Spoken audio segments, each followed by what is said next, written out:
We have these two opposing sides. So there's the humans should always remain in control, Mustafa Solomon approach. And then there's the we won't have control and we should just accept that the all-knowing AI is going to control us approach.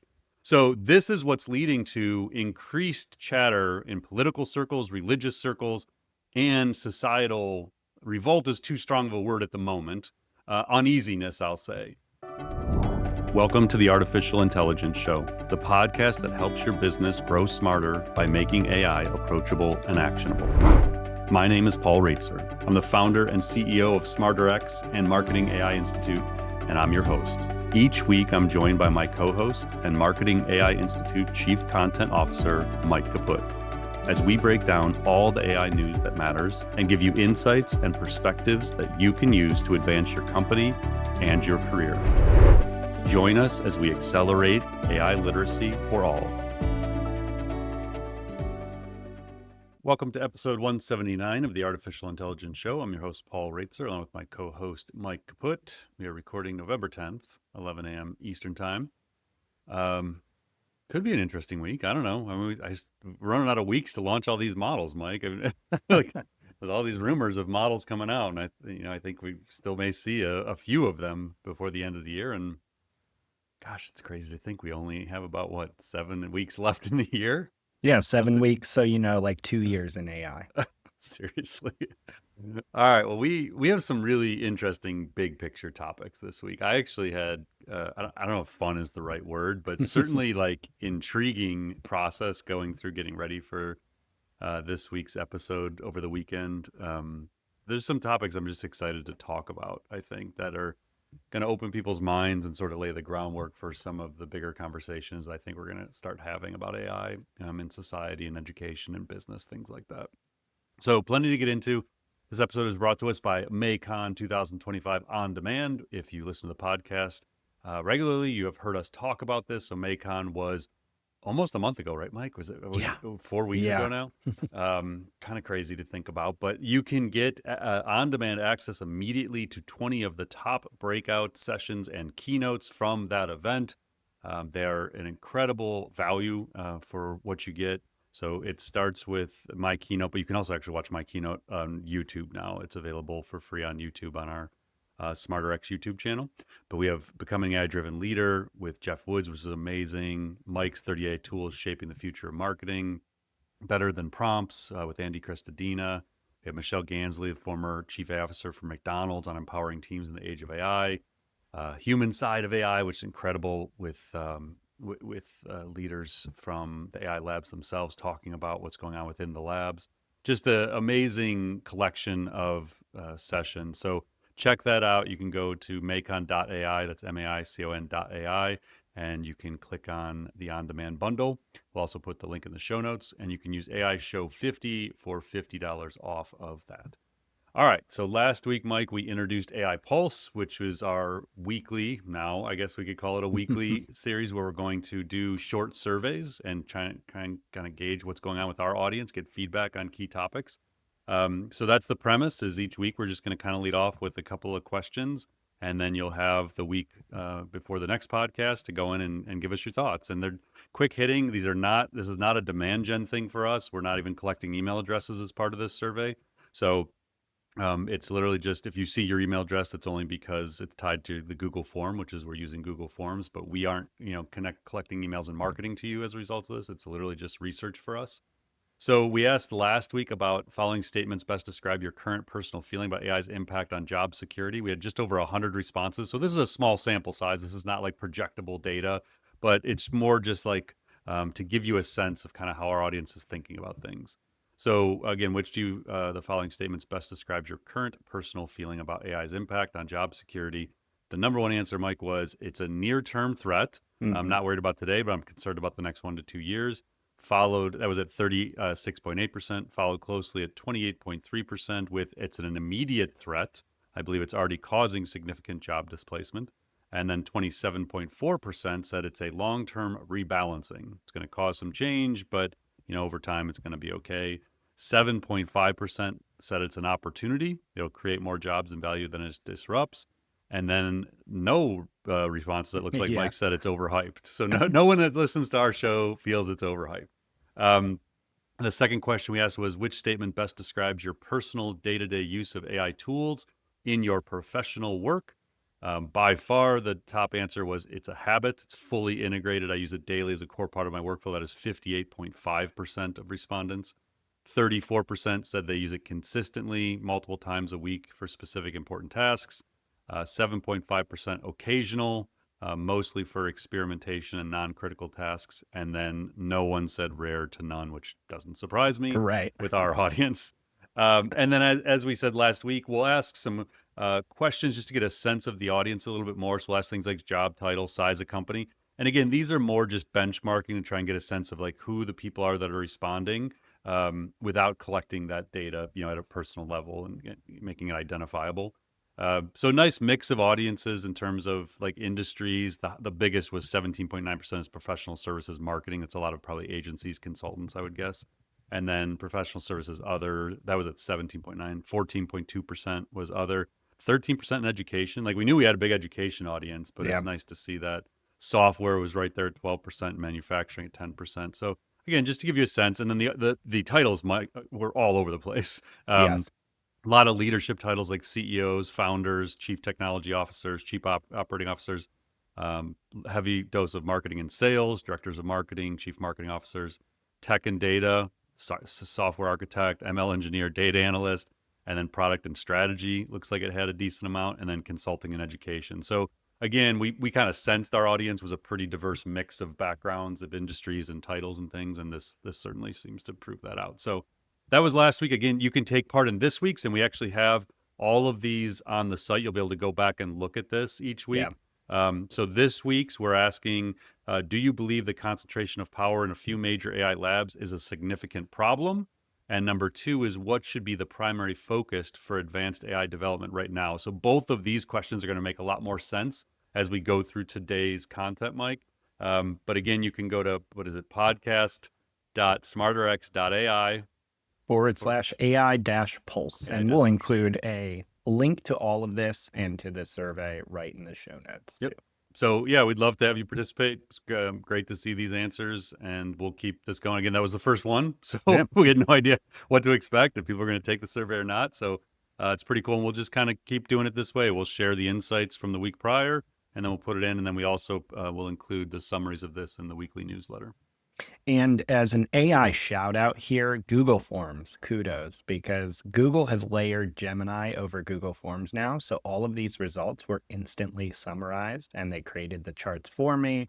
And it was the work of just a moment to, at a glance, see everything we needed to ask about when we were trying to figure out, okay, what were the responses? What's worth paying attention to? My gosh, like I feel like we should use it for every survey moving forward. Yeah, that's what we did for the AI Council going into Macon Right. Week when we had the council together. And I think I shared that on the podcast. It's one of those like, oh my gosh, like life before having Gemini baked into Forms and life after.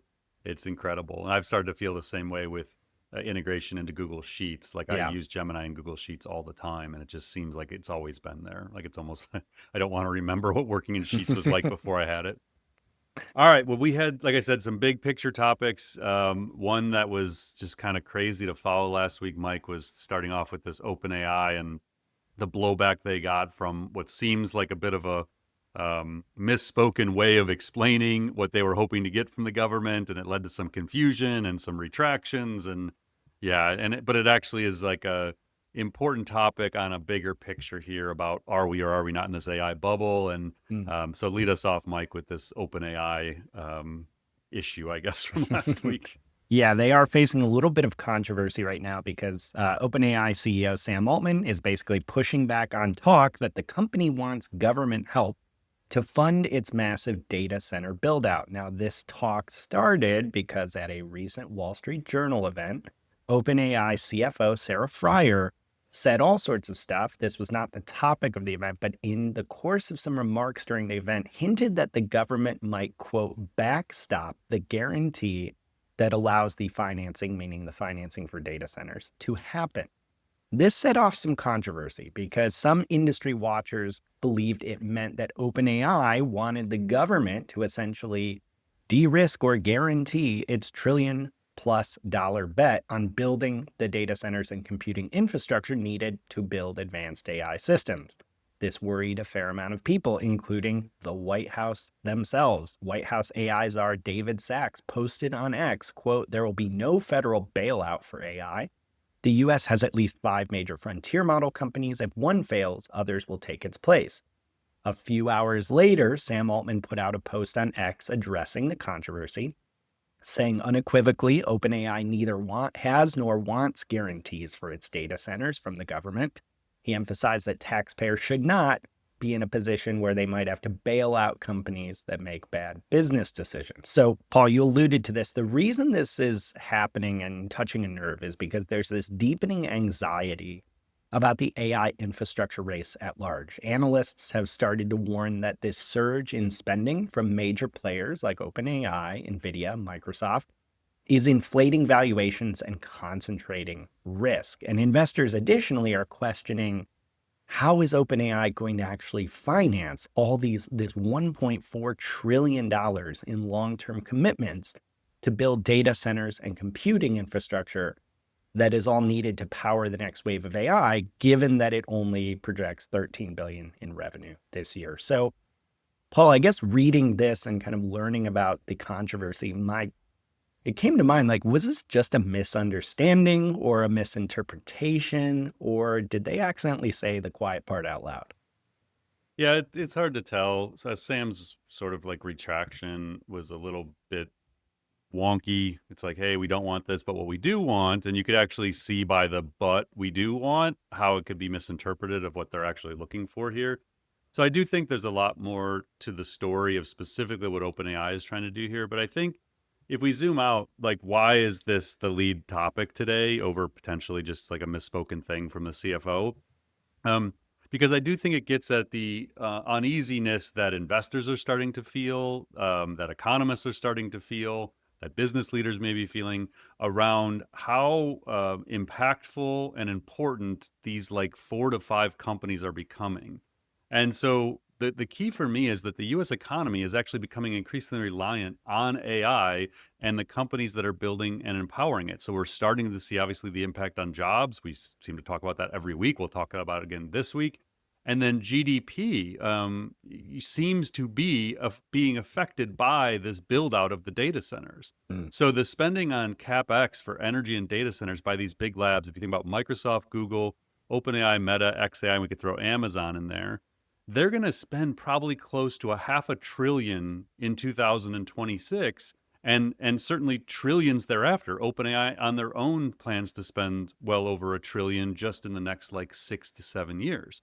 So we're looking at trillions of dollars. Now, why are they doing this? Well, because as we've talked about, the market opportunity is trillions of dollars. So the companies that build out these data centers, that control the cloud infrastructure, that serve up the intelligence that everyone is going to be demanding in every piece of software they use and every hardware device they use, what I've called the age of omni-intelligence, where literally the AI is just omnipresent in everything we use. And they're omni models, meaning they don't just do text, which doesn't require a massive amount of compute. They do agentic, they do reasoning, they do image and video generation. Eventually, they will generate world models and video games. And so the compute demand is going to become so massive. The other thing tied to the economy is a lot of what we're seeing is these AI labs talking about the fact that the build out of energy and data centers is what's going to create jobs. Mm. So while jobs may be flat in other areas, they're saying, hey, we're going to hire 30,000 people over the next 5 years to build out all these data centers. And so truly the economy starts to become dependent upon this being true. So if what OpenAI is presenting as this future, and again, not just OpenAI, these other major labs, they are all in on this build out and they need the energy, they need the data centers because they expect the demand for intelligence to keep skyrocketing. From a government perspective, they are very much on the record as saying they plan on, quote unquote, winning this race against China at all costs. So the government needs these private companies to have these bold visions, to take on enormous risks in order to get to superintelligence first, or AGI, or whatever they want to call it. So the danger is that we become too reliant on these companies and they become kind of that quote unquote too big to fail. So the thing Sachs was referring to. So, for context, what is Too Big to Fail? Well, it was a book by Andrew Ross Sorkin in 2010 about the 2008 banking crisis. And then it became an HBO movie as well. So, now what happened in the banking crisis? Many of our listeners are probably old enough to remember what was going on back in 2008. But in essence, the housing bubble and risky lending. So, banks and mortgage lenders issued enormous numbers of subprime loans, which are mortgages to borrowers with poor credit, often with little verification of income or assets. These loans were then bundled into mortgage backed securities and collateralized debt obligations, or CDOs, that were then sold worldwide. The assumption of that economy was housing prices are just always going to rise. So we'd never have to kind of pay the piper on this. So there was excessive leverage and complex financial products were created that people didn't really understand. They started getting passed around, and all of a sudden these banks run up in September 2008 of oh my gosh, they might fail. And Mm. what is going to happen if these big banks fail and they're not able to be supported privately anymore? Well, the government has to step in and intervene. So Treasury Secretary Henry Paulson, Fed Chair Ben Bernanke, and New York Fed President Ted Geithner led emergency efforts, orchestrating bailouts, forced mergers, and eventually the $700 billion trouble asset relief program. So the government had to step in and fix the problem. And so that's where people are worried, oh my gosh, what if this happens again? What if Mm. we don't all understand the complexity of this infrastructure and all of a sudden OpenAI shows up and wants these unique financing packages put together? So there's an article in the New York Times we'll link to that talks about this. Debt has entered the AI boom. And so that article says, to fund heavy spending on infrastructure for artificial intelligence, companies have leveraged a growing list of complex debt financing options. According to McKinsey, $7 trillion in data center investment will be required by 2030 to keep up with projected demand. Google, Meta, Microsoft, and Amazon, so again, they're not even including OpenAI and xAI, which aren't publicly traded, Yeah. have spent $112 billion on capital expenditures in the past 3 months. To obtain the capital they need, hyperscalers have leveraged a growing list of complex debt financing options, including corporate debt, securitization markets, private financing, and off-balance sheet vehicles. That shift is fueling speculation that AI investments are turning into a game of musical chairs whose financial instruments are reminiscent of the 2008 financial crisis that we just talked about. Big tech companies are looking for new sources of funding. While Meta, Microsoft, Amazon, and Google previously relied on their own cash flow to invest in data centers, more recently they've turned to loans. To diversify their debt, they're repackaging much of it as asset-backed securities. About $13.3 billion in asset-backed securities backed by data centers have been issued across 27 transactions this year, a 55% increase. So basically using the data centers as collateral to borrow money. Well, if the data centers demand for the data centers collapses at some point, all of a sudden the collateralization of the loans Mm. falls apart and somebody owes somebody else hundreds of billions of dollars. So you can see how this starts to almost feel like this shell game, and it's oh boy, we better not be wrong. And so that's where the comments from the CFO come in, is they Right. know the government needs them to do this build out. They're going to take that risk on, but if it doesn't go as planned, they don't want to be left high and dry. So the comments from Sarah Fryer, the CFO of OpenAI, she suggested the market is overly focused on and anxious about this possible bubble, and there isn't enough exuberance going on. But then she talked about, we're just building out all full infrastructure today that allows more compute to come into the world. I don't view it as circular at all when she's talking about how this is all being done and these deals between. But then she said, in addition to OpenAI's deals with chip makers, the ChatGPT maker is also eyeing a broad mix of financing vehicles to fund its infrastructure. Fryer said OpenAI is, quote unquote, looking for an ecosystem of banks and private equity to support its ambitious plans. And then this is where all the problem came in. She also hinted at a role for the U.S. government to, quote, backstop the guarantee that allows the financing to happen. Mm. So that's where all this blew up, is the word backstop. So she then actually had to retract this and post it on LinkedIn. She said, I want to clarify my comments earlier today. OpenAI is not seeking a government backstop for our infrastructure commitments. I used the word backstop and it muddied the point. As the full clip of my answer shows, I was making the point that American strength in technology will come from building real industrial capacity, which requires the private sector and government playing their part. As I said, the US government has been incredibly forward-leaning and has really understood that AI is a national strategic asset. So long story short, AI is becoming increasingly political, and its impact on the economy is growing way more than most investors or business leaders realize or understand. Mm. And so no matter how they try and clarify this, the reality is you have private companies taking on enormous risks that the government is encouraging them to do and needs them to do. And of course, they're going to try and find ways to say, okay, we're going to do this, but we need your help if at some point like this isn't going as planned. And David Sachs, again, who's the the AI guru for the administration, speaks on behalf of the administration, is like, yeah, tough luck. Like if Hmm. you go under, we got 4 other labs we're depending on. So you're on your own. But then everyone hedges. So even Sachs is like the tough guy, like, oh, and then he comes back and what his last thing, I think I had it in here. Yeah, he said, finally, to give benefit of the doubt, I don't think anyone was actually asking for a bailout. That would be Right. ridiculous. But company executives can clarify their own comments. So, again, everyone's going to start talking about this. But if there's this much conversation going on, people may use the wrong words here and there. But they absolutely are going to want the support of the government to take on the risk they're taking on, however you want to phrase that or whatever that looks like.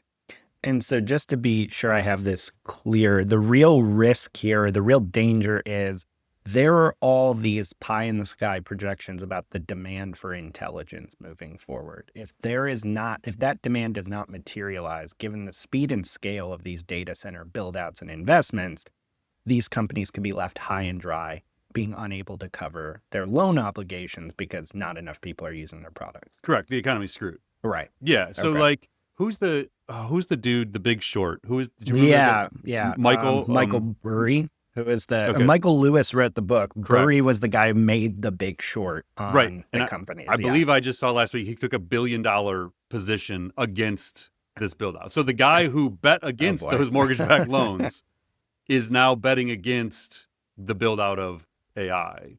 But yeah, Mike, you're 100% right. The assumption in all of this is that scaling laws continue, the models keep getting smarter, they increasingly can do human labor. So we talk about this $11 trillion annual wages market within the US.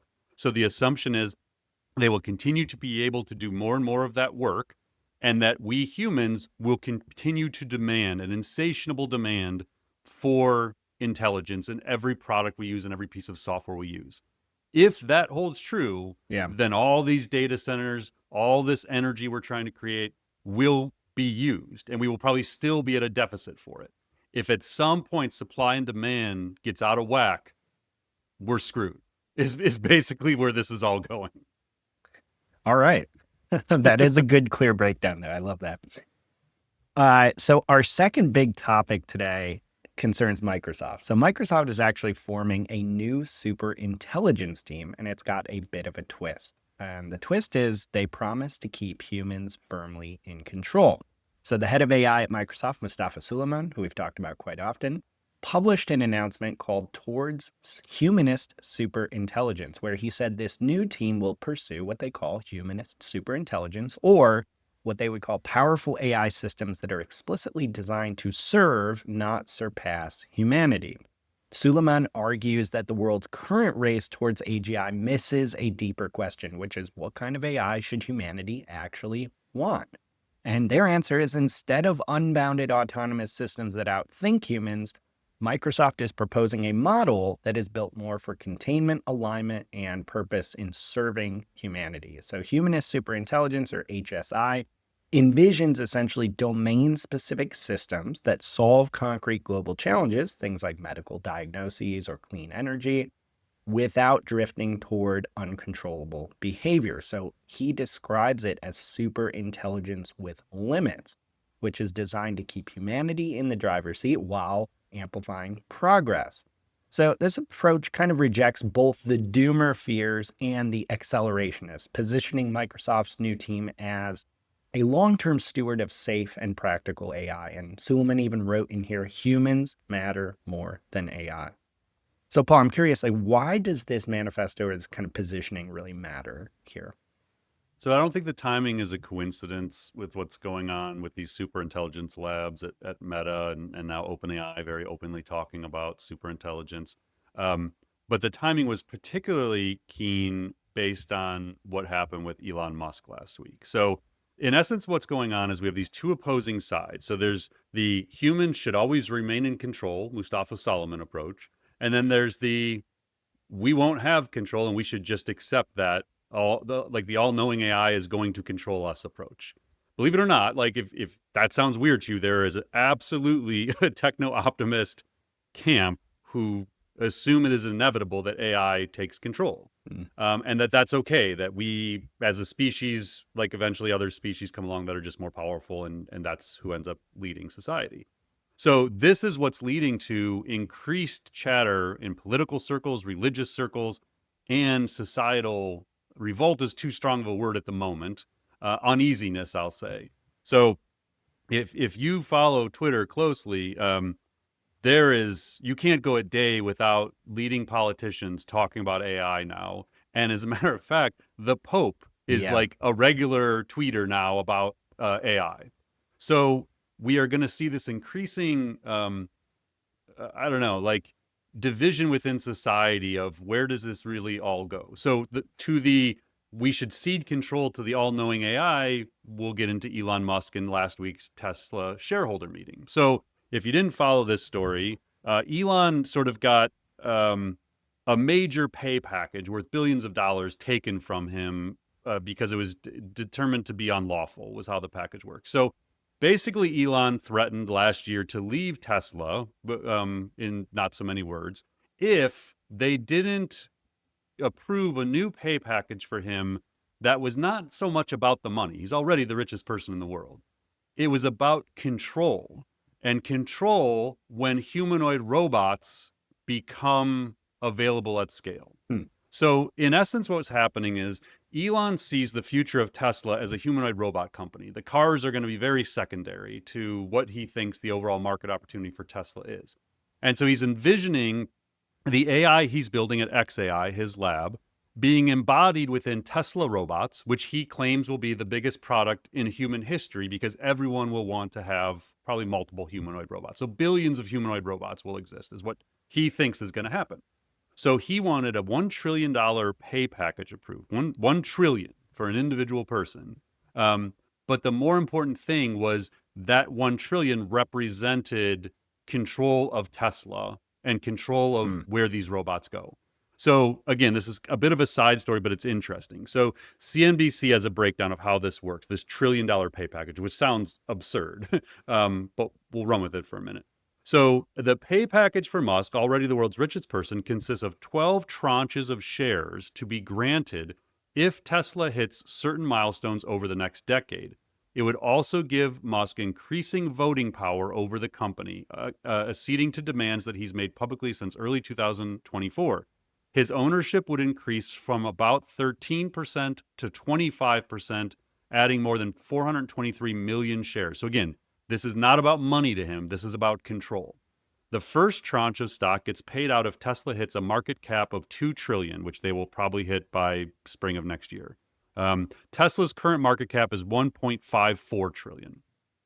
Awards tied to market cap gains are paired with operational achievements.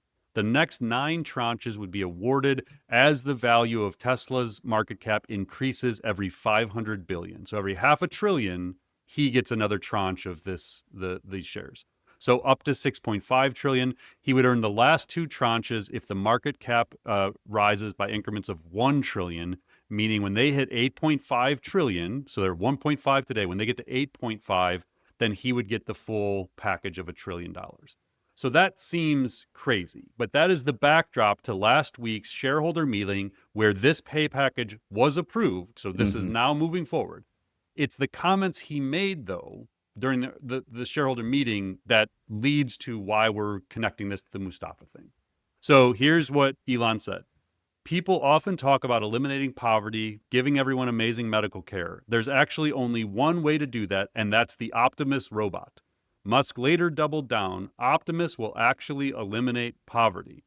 The robots would increase the global economy by a factor of 10, Musk said, or possibly even 100. Optimus robot will have 5 times the productivity of a human per year, he predicted, because it would be able to operate 24/7. And this is a direct quote. I came to the conclusion that the only way to get us out of the debt crisis and to prevent America from going bankrupt is AI and robotics. He then said, AI and robots will replace all jobs. Working will be optional, like growing your own vegetables instead of buying them from the store. But the one that directly leads into the Mustafa conversation, he gets asked a question by a guy in the audience. You can watch this video for yourself. He said, long term, the AI is going to be in charge. To be totally frank, not humans. If AI vastly exceeds the sum of human intelligence, it is difficult to imagine that any humans will actually be in charge. So we just need to make sure that the AI is friendly. Hmm. So that was Elon last week. Mustafa's tweet tied to this article he wrote said, it shouldn't be controversial to say AI should always remain in human control, that we humans should remain at the top of the food chain.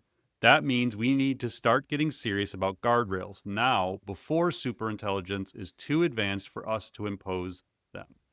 So that's what I think. Again, they've been working on all this, but it's not like Elon's perspective is new. It's just point blank saying it now. But this has been talked about for a while. And so it's interesting because now you have Microsoft, which I don't know. I'm trying to think about this for a second. I'm trying to, like, this is probably the first major ad company to come out and just directly say this. Like, Anthropic has sort of said some similar things, but I also feel like Dario is just sort of also under the assumption, like, yeah, the AI is just probably going to be in control at some point. So this is a very different position than the other labs have taken, I would say. I'm trying to think if Google has directly addressed this. Well, I to haven't that come up with point too, anything. have you heard of anyone? I think he called out in here. I'm trying to find the exact language. He called out basically like, we're okay with fewer capabilities if it remains in human control. Like, have you heard of anyone say like, well, we're just gonna not make it as smart as it can be so that we can remain in control? That seems new to No. me. Yeah. That's the thing is like, it's one of the parts that keeps being brought up as, hey, at some point we may have to like come to an agreement as labs to not push forward. So it was talked about, with OpenAI, and Sam even said this recently. I've certainly heard Shane Legg and Demis talk about this at Google DeepMind, that like there might come a point where we all have to work together. Like if someone proves that these things truly are becoming dangerous and they're past our ability to align them, that there may be this reckoning where we all have to get in a room and say, you know what? We do need to pause this. Like we are now afraid of what we've created. So they have talked about that. To have someone like Mustafa, who leads AI at Microsoft, basically say that they're willing to put the brakes on when everybody else keeps accelerating, that might be the first time I've seen that, Mike, where like a leader at a lab is saying, hey, listen, we're kind of getting to that point and we need to define this as humanist superintelligence. We're going to give it a name. We are going to adjust our product roadmap and our own company strategy. We're going to keep spending these tens of billions, hundreds of billions. We're going to start building our own models. We're going to do all those, but like we're going to do it specifically to solve problems and make them domain specific. They're not going to be unbounded. They're not going to just be able to do this runaway intelligence thing. Containment is necessary. Like all this language. It's the first time I'm seeing that from like a lab that's saying we're going to be willing to do this differently. Now, my whole takeaway, because again, he kind of wraps it with their big thing is like AI companion for everyone, which is weird wording, but like that everyone should have a perfect, cheap AI companion that helps you learn, act, and be productive and feel supported. Medical super intelligence, and then plentiful clean energy. That was it's kind of a weird 3 things, honestly. I was like, that's I don't know, but that was how they kind of ended it. Here's where I keep coming back to though, Mike, is like, so Mustafa is a Google DeepMind co-founder, spent time at Google DeepMind, went and did Inflection with Reid Hoffman, who is not in the techno-optimist, like race ahead and build this stuff. So he's more similarly aligned. They did, what was the book called? Super Intelligence, wasn't it? Or Super Agency? What was the? Super Agency? That sounds, I think that's Hoffman's most recent. All right, you one. look that up real quick while we're doing this. But so he came up with a book last year where they basically wrote about everything he's saying here. The thing I can't, like, I keep trying to make this add up. I just don't know that Mustafa realizes this vision at Microsoft. Like, at some point, Microsoft has to compete with all these other companies. Like Microsoft's the second most valuable company in the world, give or take. Like I think it bounces between second and third. Um, if all the other labs keep racing forward and pushing superintelligence and they're willing to commercialize it in ways that Microsoft isn't, like at some point, there's a fiduciary responsibility to the shareholders to maybe not always follow through on this humanist superintelligence position. And so I can't help but feel like eventually this clashes with what Microsoft has to do to justify their investment in AI. Right. I may be totally wrong on that. And maybe Satya and everybody else at Microsoft is like 100% lockstep with Mustafa on this. But when I read stuff like this, I generally feel like it's Mustafa's vision and belief and not always 100% aligned with like what Microsoft is actually going to do.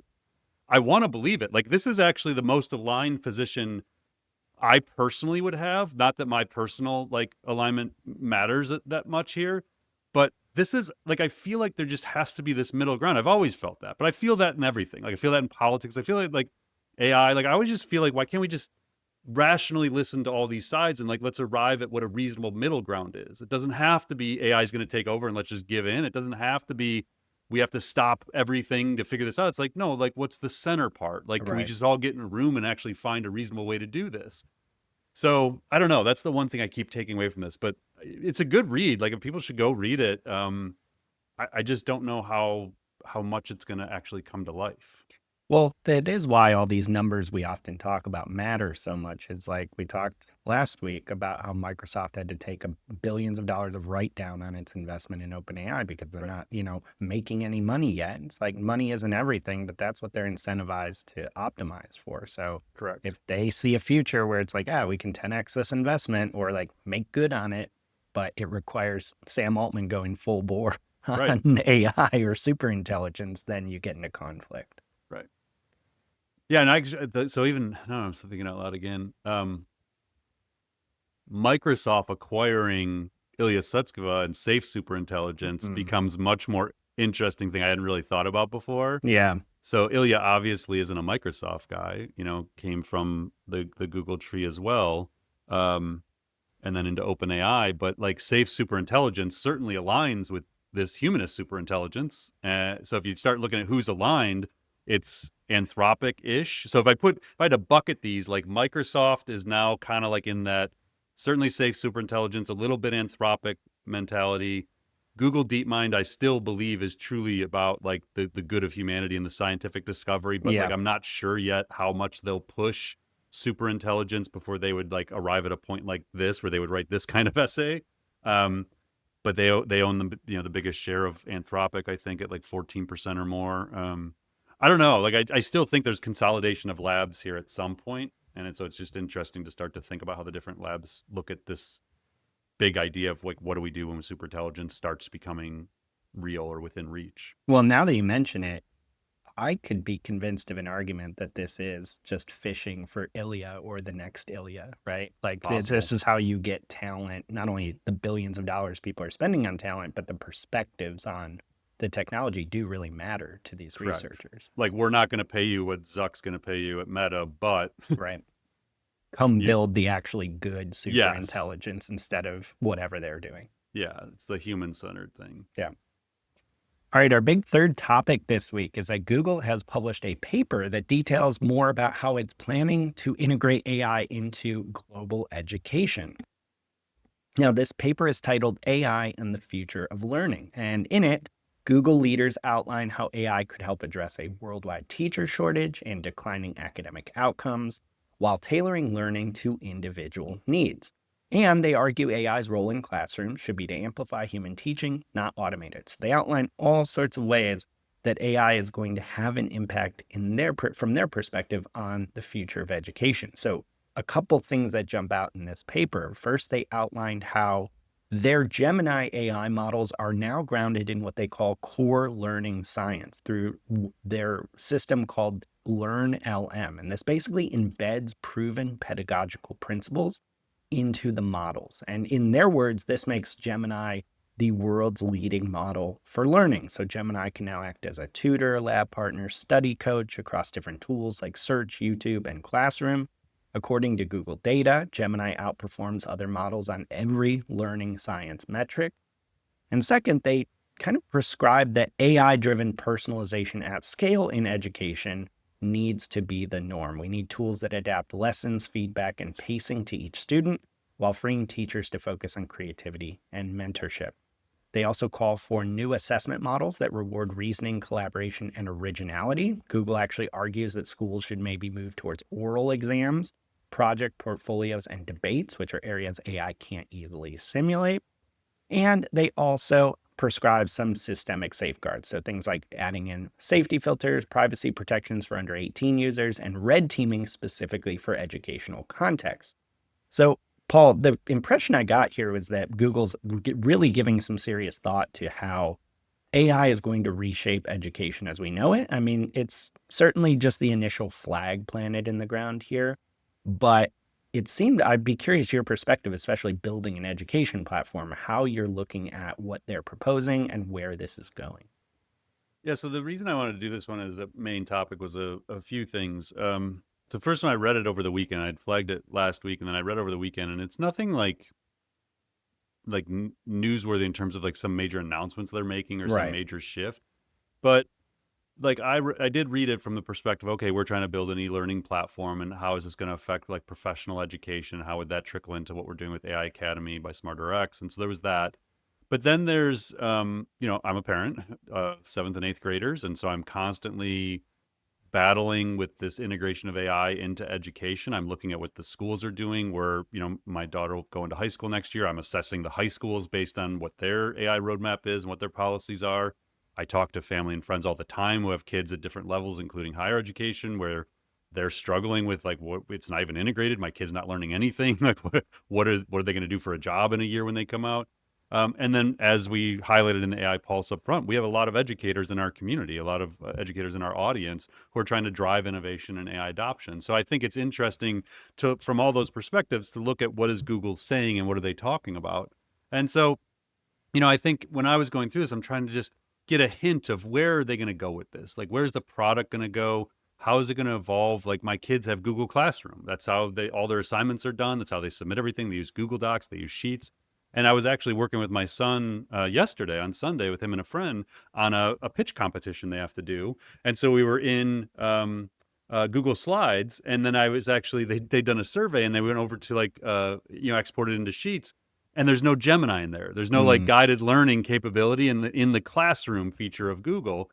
And I was like, I wonder when that's coming, because I was actually hoping it was there, because I was going to show them how to talk to Gemini about the survey data, but I couldn't do it because it wasn't embedded. So I think it's just really interesting. And so some of the things you highlighted, Mike, but I'll just call out a couple of the things I had boldfaced as I was going through this. So they talked about AI unlocking human potential all around the world, and tying to their overall mission of making the information universally accessible and useful.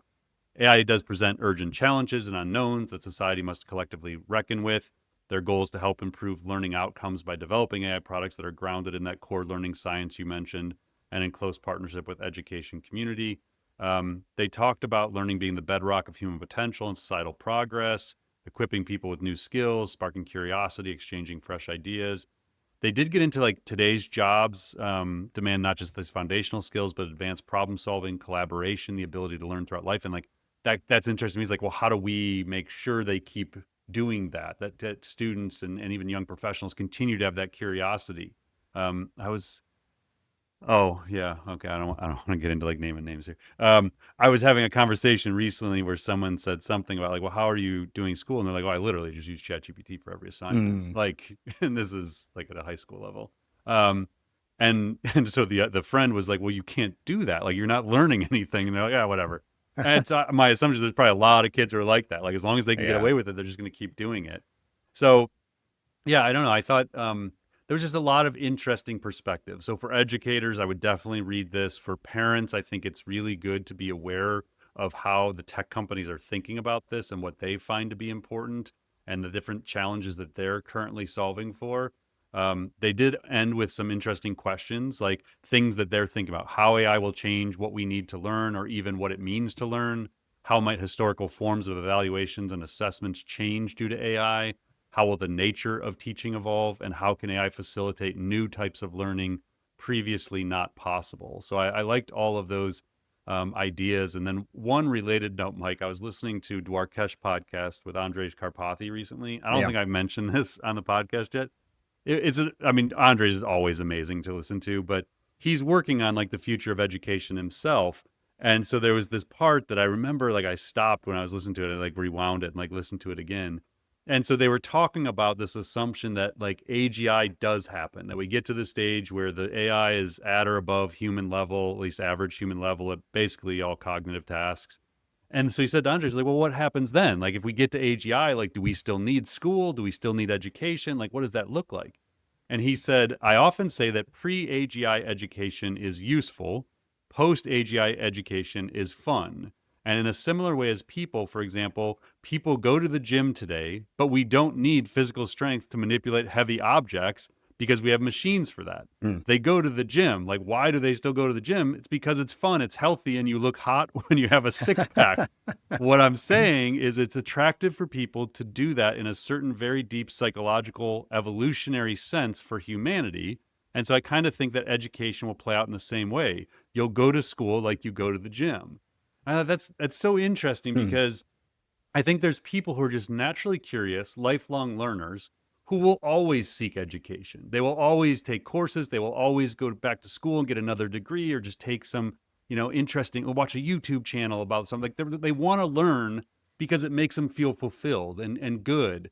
And that's kind of what Andres is saying is like, maybe that's what education becomes is like, it's just for the people who want to keep learning. And if you want to, kind of peak as a human and let the AI do everything, like you'll probably do that. Just like you probably won't go to the gym and eat healthy and stuff like, so that, I don't know. I just thought it was like a really interesting perspective, sort of a related topic of the future of education. Well, it's interesting is during that podcast as well, he mentioned something to the effect of, look, like the times I have learned the best have been when I've had like a direct tutor helping me work Yeah. through problems at the right pace for me. And they mentioned in the Google paper, they even say as part of their aspiration, ideally every student would spend ample time working in their zone of proximal development, is what Yeah. they call it, which is the sweet spot of just right learning challenges that lead to new skill growth. And like, no knock on the education system, but that's like not very possible today. Right. So if you're thinking of it that way, you're almost like, we've been teaching with two hands behind our backs for 200 years, right? So, or longer. Yeah. So that's where the real excitement, I think, comes in. Can AI make possible that personalized tutoring or learning? Like, we might all be able to learn far better than we ever have. Yeah, and I've definitely spent time with a lot of educators who see this opportunity, who know education is nowhere near reaching its potential to impact people Yeah. because it can't be personalized and it can't be adapted based on the way people learn. Um, that's why things like Khan Academy and Duolingo have been so popular, is it enables that kind of learning. And that's like what we're trying to do with Academy is like Yeah. reimagine the way to do this stuff. So yeah, it's just, I mean, education touches all of us. If it's not you personally, it's your family, it's your friends, it's your coworkers, it's your employees. If you're a leader, like, and so thinking about this, how we do reskilling and upskilling in a professional environment, how we guide our kids at different levels of education, like this is just a fundamentally critical topic as we move forward. So we're gonna try to do our best to start making it just a more regular part of what we discuss.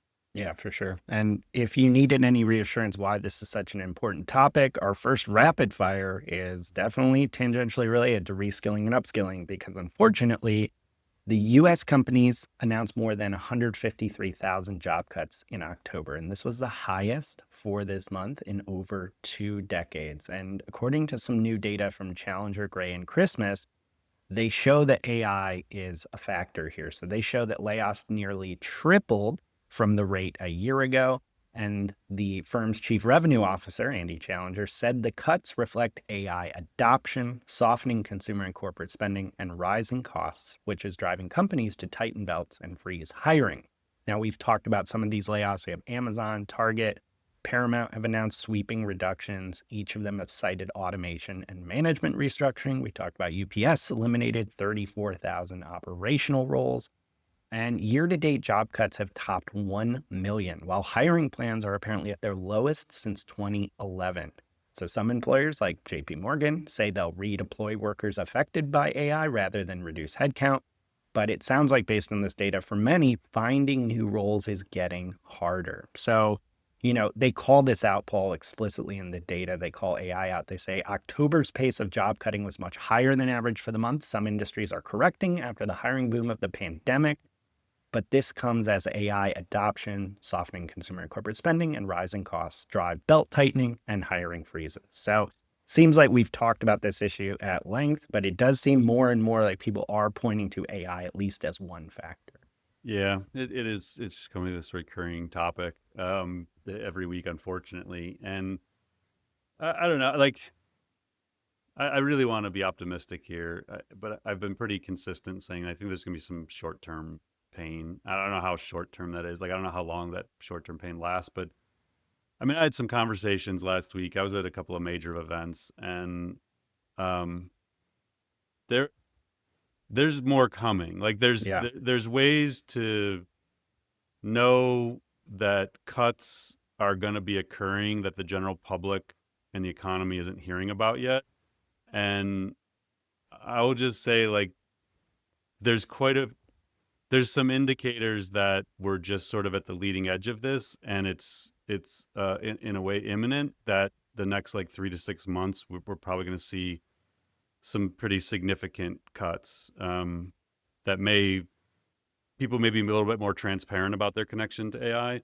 But I have a relatively high level of confidence that we need to be having these conversations and preparing more for continued cuts that are going to be affected in at least part by AI. So, yeah, I mean, like we always say on this podcast, like we have to be realistic about this. Like, ignoring it's not going to do anything. And I think we're probably past the point where we can just deny that AI is going to have any impact on jobs in the economy. I mean, hopefully people have kind of accepted that by now. We just have to move as quickly as we can to, like, what do we do about it? Like, we have to just be more proactive about this. It's not going to stop anytime soon. Yeah, and in case people think we're harping on it, I mean, I don't think either of us get any enjoyment from having to talk Trust about me. this, but like, look at that AI Pulse survey. Yeah. It's not just us, 65% of the audience either thinks today it's a near term existential problem or in the next 1 to 2 years. And they're not just taking that from us. So, Yeah, I would happily lead every episode saying AI is creating jobs and yes. here's where it is and here's what the data is telling. It's like, trust me, I am anxiously awaiting the day when we can switch gears and start talking about the growth and innovation and jobs that are being created. That is not currently in sight. Like, there's isolated, certainly it's creating new roles. Like, we talk about this all the time. Like, there are new roles that are being created. They're just Yeah. nowhere near at the level at which they're going to disappear in the coming months. All right, our next rapid fire topic. A year after its first AI generated holiday commercial drew backlash, Coca-Cola is trying again. And they say that this time they've gotten it right, or even more right from their perspective. So the company's new seasonal ad is once again AI generated. It mimics the style and tone of past Coca-Cola commercials. It's got some cartoony animals watching the brand's famous red trucks travel through the snow. They have a reveal of Santa Claus stepping out of one of the trucks. And this was produced by the LA-based AI studio Secret Level. And the new commercial was built almost entirely with generative AI tools. Multiple models helped shape the concept, visuals, and the animation style. Every frame was generated and refined through AI prompts, guided by a small team of human creatives. And Coke's global VP for generative AI says that the craftsmanship on this ad is 10 times better than the previous ad. There are advances that now allow for more natural emotion and movement in the videos. And if you recall, last year's ad drew controversy for using AI instead of more people to generate the company's kind of iconic Christmas creative. And this time, no different. Viewers have criticized the visuals. They've questioned the trade-off between speed, cost, and artistic value. Critics have raised environmental and labor concerns, warning that AI-driven campaigns could accelerate job displacement across the creative industry. So, Paul, it seems like it is becoming a holiday tradition for people to get pissed at Coca-Cola about their AI ads. That doesn't seem to be changing. It is interesting in a couple of the articles here, the Hollywood Reporter has some really good in-depth dives with Coke and with the agency about how they made these. Super fascinating, but they're pretty unapologetic. I think they have to be. Like, I think you just have to own this. The way that I think this plays out is people who watch this ad and don't know it was AI generated and don't like have strong feelings about AI one way or the other probably think like this is a really good ad. Like that was beautiful. Like it was put me in the holiday spirit. And then there's going to be people who watch it who know it was AI generated, know the backstory, and they either Yeah. like or don't like AI. They either are the what was the training data, reply boys who are just like every single AI thing is like what was the training data? What was the training data? Which I get. Like I Yeah. understand if that's the talking point. I just feel like Coke is gonna go out into that frontier. They're gonna piss off 40% of the population, and then at some point, everyone's gonna just stop being pissed, and they're just gonna accept that this has evolved creativity, Yep. and somebody's got to do it. Like people have to go out into that frontier and be willing to be different and do what they consider to be an evolved form of creativity, and they're gonna get crap for it. Like I don't know that I saw a single positive post on X about this. Like Yeah. X Yeah. is definitely a bubble of people who um are challenging this evolution. And again, this isn't me taking a personal stance on like saying just get over it and let's move on with life. I totally get it. Again, Yep. I've said this 100 times. My wife is an artist, my daughter's an artist, I'm a writer by trade. Like I get it that this is not a black and white like 0 and 1 thing. It's not a binary decision. It is like there's a fuzzy middle ground here. There's Yeah. things that are messy and uncomfortable, but brands are going to keep moving. I think at some point society just sort of like it just becomes creativity. Like it's different and it's going to take a little while, but I don't know. I mean, good for Coke for standing on the brand. Like this is what we're doing and they're not backing down. So, Yeah, yeah. I think this is one of those areas too. I think you just have, and rightly so much emotion and personality and identity tied up in some of the skills here and the creativity of it and the humanness of it, that this is where you start to see some of that backlash in this Yeah. area, especially. Yeah. And you can't like that's the thing is like the creatives are using the tools available to them and they're doing incredible things with those tools. Is it their fault that they're trained on data that was stolen? Like are they just not Hmm. supposed to use the tools? Like this is that weird there's no perfect answer. There's Right. what people believe. Like there's these subjective opinions about was it right or was it wrong and things like that. Versus, I think there's a lot of people, which I probably put myself in this bucket of like, it just is. Like I can't change how they train the models. I can choose as a company, are we going to use the models or aren't we? Um, and we choose to use the model. So I suppose, like in a way, I'm saying, well, if I don't believe they should be allowed to do this, then we probably shouldn't be using ChatGPT and Google Gemini every day Right. in our Right. company. Right. And that doesn't seem like a sustainable business decision. Yeah. So it's hard. Like I get why people would feel strongly on both sides of this.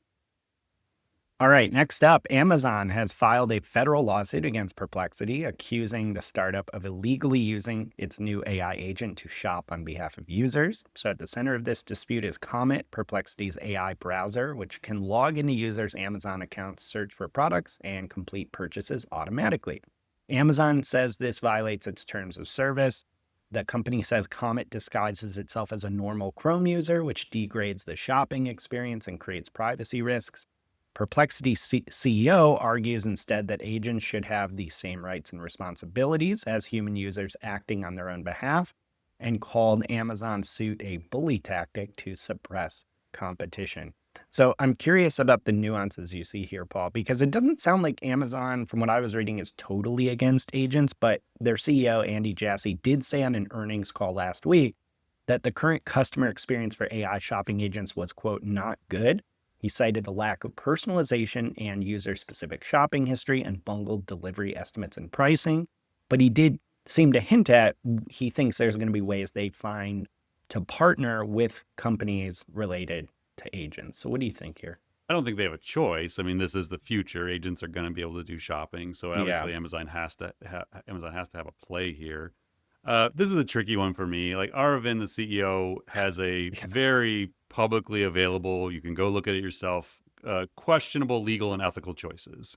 So I've referenced this before. Like brags openly on podcasts about the fact that he built a company that scraped LinkedIn data, knowing it was against the terms of use, but everyone else was doing it, so he justifies it by everyone else doing it. Um, So again, it's like I have a hard time feeling empathy for Perplexity, who knowingly abuses rules in terms of use. So anytime that they're talking about like, oh, we're the victim here, it's like, come on, like you guys have Right. made an entire company worth billions of dollars on stealing from people. Like this is what you do. So take that for what it's worth. Do I think Amazon is in the right? I don't know. Like, I'm not a lawyer. I didn't analyze like exactly what the lawsuit is here. I went through like the basics of it, but this bullying is not innovation thing, I just kind of like laughed at. But regardless, I'll pull a couple excerpts. So this is the article from Perplexity that like when they got this lawsuit served to them. The point of technology is to make life better for people. We call it innovation, but it's just the constant process of asking how to make things better. Bullying, on the other hand, is when large corporations use legal threats and intimidation to block innovation and make life worse for people. AKA, when we steal shit and we break rules, they try and stop us from doing it, and that's bullying. Is basically what this is. So like the rest of it is just like, okay, whatever. Like then they go into how this is just the future and Amazon should just accept it, and agents are going to do this stuff, and which is probably right. Like they probably will. Like this is where it's going to go. Doesn't mean that you just get to rewrite the rules. And so this is like this approach from technology overall. It's like, well, we're just going to steal the 7 million books because we think we should be allowed Right. to, even though it's against the law. It's like, okay, but that's not how the law works. That's not how terms of use work. Like there are standards in society that we're kind of supposed to abide by, but that it just isn't the techno optimist, like accelerate at all costs position. So again, I'm not trying to make like, who's the villain, who's the hero here. I'm not trying to play that role, but like, don't just look at this like bullying, stopping innovation, whatever, and like on the surface and think, oh my God, Perplexity's right. Like Amazon's the bully. It's like, no, Right. there is way more to the story here. That being said, when I think to the future, and we're probably going to do like a 2026 like AI trends special episode, we'll talk a little bit about this. But one of the ones, Mike, that I had kind of jotted to myself is this agent to agent communications in commerce. This is like a Yeah. couple months ago when I was thinking about this, where I said businesses must solve for consumers using agents to gather information, engage with brands, and make purchases. This may alter how we design user experiences on the web and in apps, and it could rapidly evolve marketing, sales, and customer experience strategies. So this is like, we're all going to face this. This is Amazon doing it now, but like, what's stopping an agent coming to your brand's website and interacting with your chat bot and like annoying you, or going through processes where you're losing insights into like the analytics and you have no idea what users are? Like this is going to happen to all of us at kind of like a micro level. So it's I guess a good topic from that perspective. Yeah, it seems like such a fundamental question, right? Because I just can't help but see agent to agent like rewriting every assumption of Yeah. marketing and of e-commerce, because it's all based on the brand at some level mediating the experience, and that goes away with Yeah. agent. And I haven't really heard of a brand that's figured this out yet, in part because it requires a leap of assumption about the agents becoming more autonomous and reliable, which they aren't right now. Right.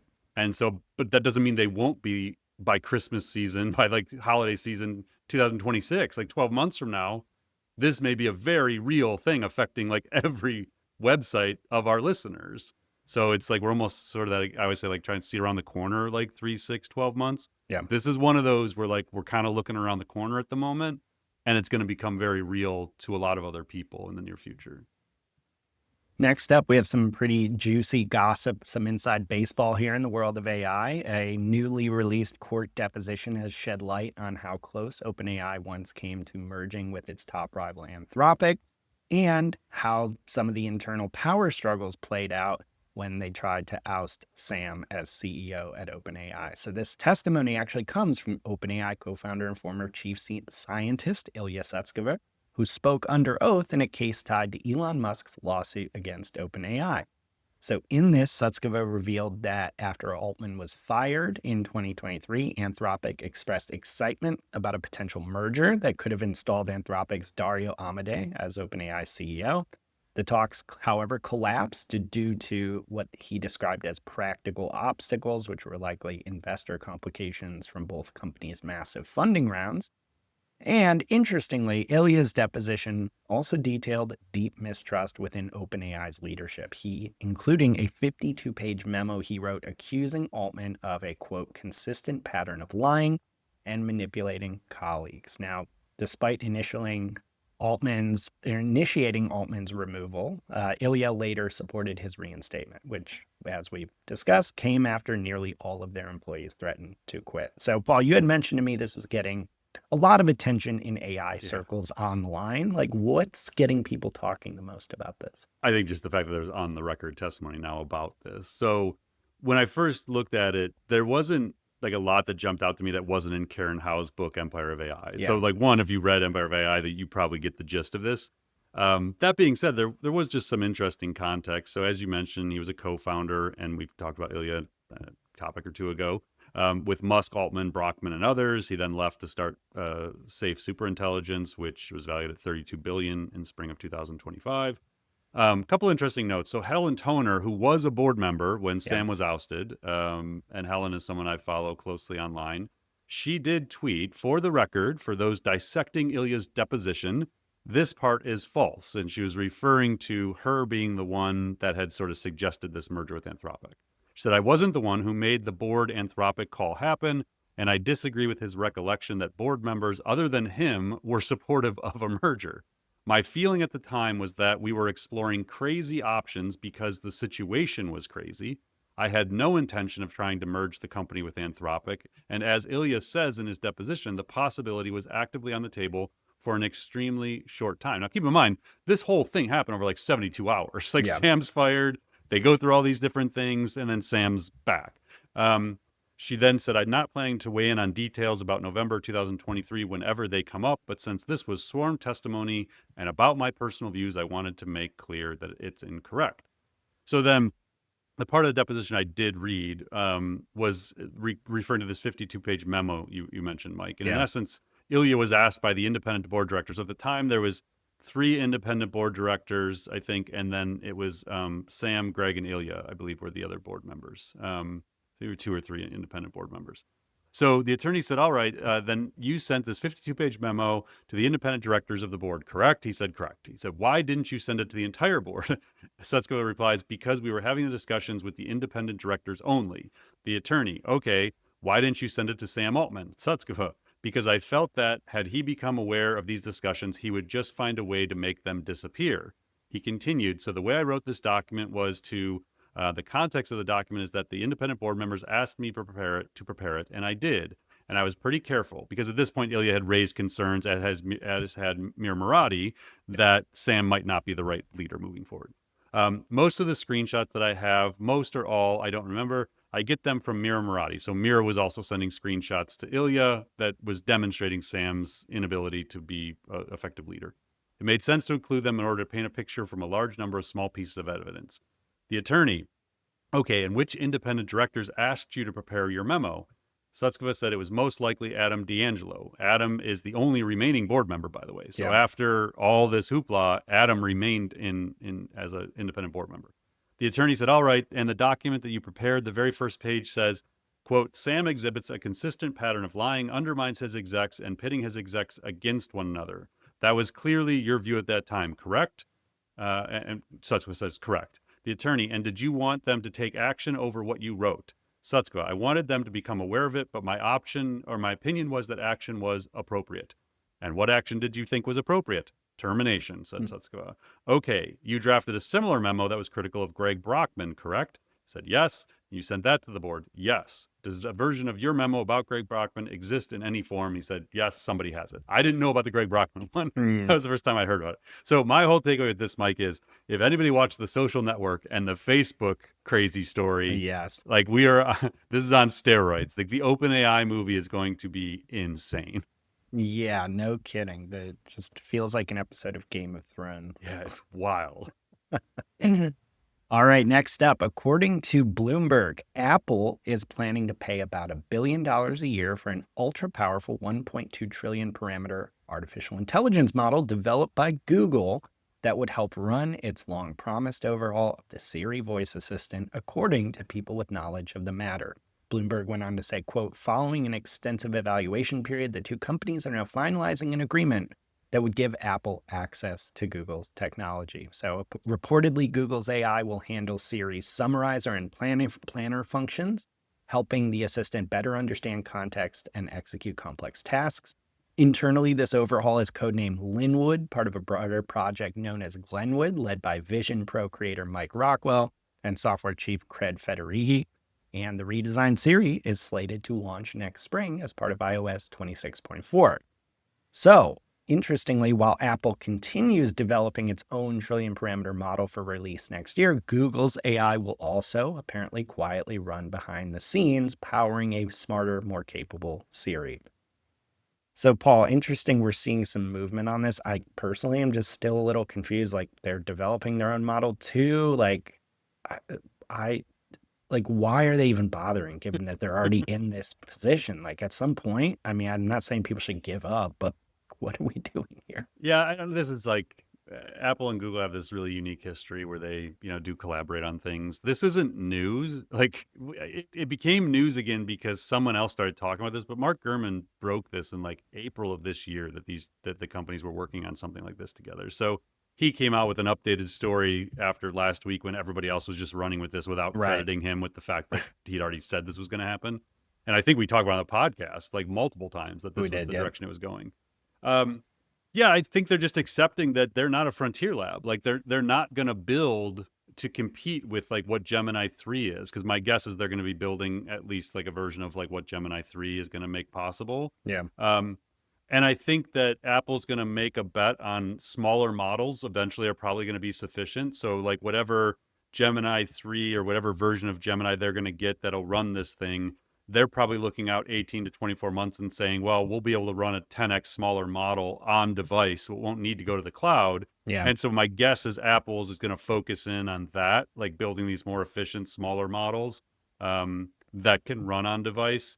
But in the interim, they need to fix Siri bad. And they've accepted that they just aren't going to get there on their own. And so I think it makes a ton of business sense. And again, they've done deals like this before on search and maps and other things. So I think it's good. Like I think Apple investors are just like, just fix it. Like we don't care if it's your model or not. Yeah. As a user of Apple products, like I don't care. Just make it work. Like it doesn't matter to me what it's running on. Just make it functional. So Yeah. Seems like the very logical choice from Apple. All right, our last topic today. We're seeing some stories where tech giants are working overtime to reframe the narrative around AI with a wave of positive announcements about jobs, education, and economic impact. So first, Meta unveiled what it calls a $600 billion commitment to American infrastructure and jobs, touting its new AI-optimized data centers as engines of growth. The company has published a specific report on this, saying its U.S. projects have already supported 30,000 skilled trade jobs and added 15 gigawatts of power capacity, and pledges to be water positive by 2030. So the message is that AI is not just about technological progress. They're tying it to American workers, communities, and sustainability. Now, interestingly enough, on the same day, Google spotlighted a $5 million investment in Oklahoma to expand AI training and workforce programs through local partners. Now, both of these moves are happening amid heightened criticism that big tech's AI push threatens privacy, jobs, public trust, and as well as the environment. So we're kind of talking about this now, Paul, because we wanted to highlight how they're actually starting to try to get ahead of possible societal backlash. Like you had mentioned this in our internal chat in the case of Meta was kind of, quote, them trying to get out ahead of societal revolt by positioning it as a job creator and responsible use of energy. Yeah, the first time I've actually heard the term water positive. So I don't know if that's like a common phrase, but I had to look it up. So a concept where an entity restores or adds more water to a watershed than it consumes or depletes, which, I mean, that's obviously, that makes a lot of sense, but I'd never heard that talked about like that. Yeah, so I don't know, like a pretty safe job for a while is going to be lobbying or working in community investment in these frontier labs. Like they're going to be working overtime on lobbying in Washington, and they are going to pour money into community investment programs that they can invest into cities like what we saw Google do with Oklahoma. And PR staff for the frontier labs are going to be very busy. So, and again, I came from that world. I haven't done lobbying, but I have done community investment. I led PR programs for some brands through our agency.